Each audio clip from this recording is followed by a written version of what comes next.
ఆసిఫాబాద్ జిల్లాలో రాజకీయ వాతావరణం ఉద్రిక్తంగా మారింది. జిల్లా కలెక్టర్ కార్యాలయంలో నిర్వహించిన ప్రజాపాలన ప్రగతి ప్రణాళిక సమీక్షా సమావేశం ఉద్రిక్తతకు దారితీసింది.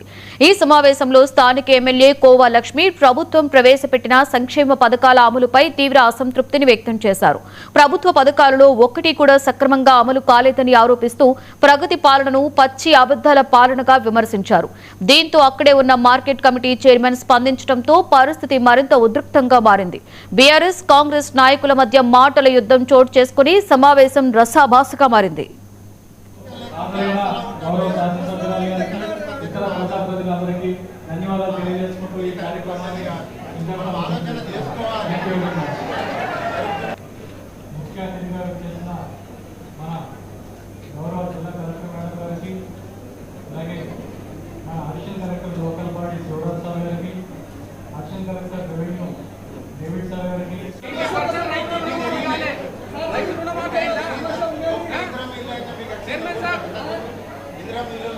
ఇప్పుడు సరే మేడం గారు, ఇప్పుడు మీకు కూడా మేము కూడా మొన్న మీటింగ్ పోయిన తర్వాత లింగాపూర్ లో ఇప్పుడు 336 ఇల్లు ఫారెస్ట్ క్లియరెన్స్ లేకపోవడంలో అక్కడనే పెట్టుకుంది మేడం.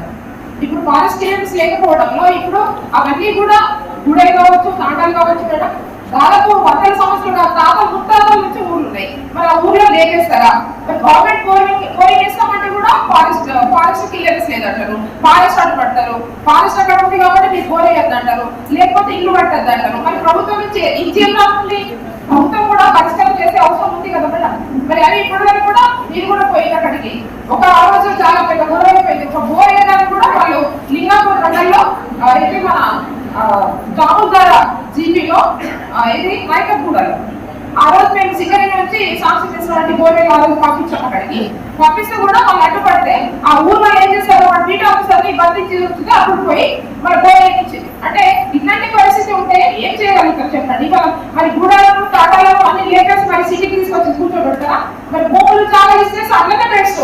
ఇప్పుడు ఇవాళ ప్రజాపాలన చెప్పేసి ఇవాళ గ్రామాలలో ఇవాళ ఎన్ని సంవత్సరాల నుంచి మనకి ఇట్లా మనము ఏ ప్రభుత్వం ఉండొచ్చు, గత ప్రభుత్వం కావచ్చు, ఈ ప్రభుత్వంలో కావచ్చు, ఏ ప్రభుత్వంలో కూడా పరిష్కారం చేయాల్సిన అవసరం ఉంది. కానీ పరిష్కారం ఇంకా కూడా మనము మరి అక్కడ ఇల్లు వచ్చినా లేకపోతే బోర్డులు పంపించినా ఇంకా ఇంకా సీసీ రోడ్స్ మొన్న రీసెంట్ గా మనకి ఏంటి ఎన్ఆర్ఐజెస్ లో సీసీ రోడ్స్ కూడా మరి అడ్డుపడి సీసీ రోడ్స్ కూడా చేయకు అంటారు.